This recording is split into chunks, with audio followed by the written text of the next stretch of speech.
streets social media mandinoswera nhasi asi streets ndaita zvokufambira nyaya dzachona. Aiwa ndine muimbi wandinaye panapa wandinoda kuti ndinge ndino introduce kwamuri kune avo vanga vasingamuzive. Makadini zvenyu mukoma?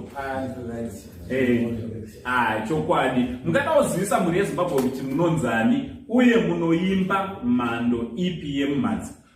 Zita rangu ndoitwa Clopas Mpita. Ndoimba gospel music, chipostori chiri mumagitari. Alright. So far maita ma-albums mangani?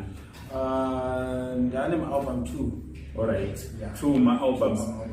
Okay, makatanga kuimba rini? Ndakati kuimba ndakatanga kuimba Longback. Around 2015.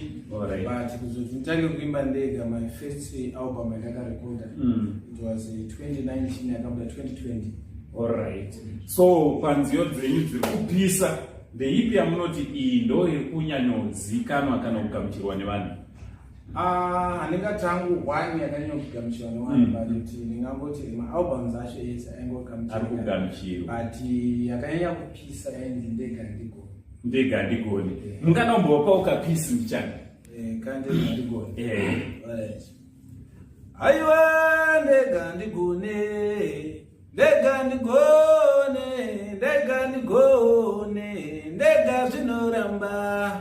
Ishe ndega ndigoneka, ndega ndigone, ndega ndigone, ndega zvinoramba.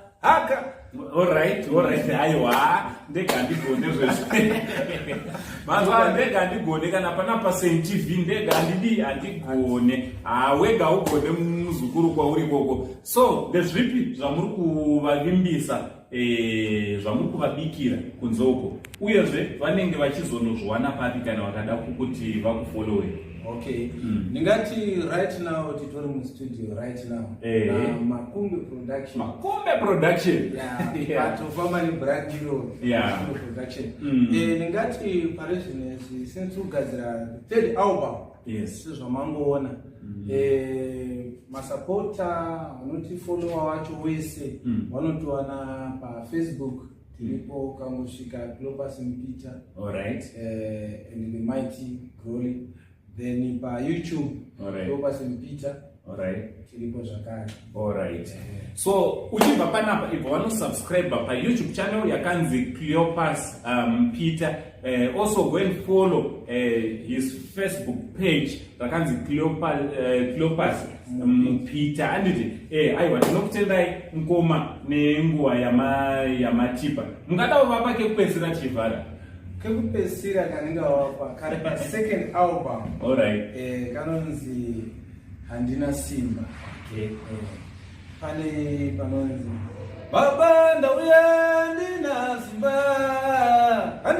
simba baba handina simba ndindega ndikaparare warumenyika indorema yandiremera ndibe simba handina simba baba handina simba ndindega ndikaparare. Chimire kamera.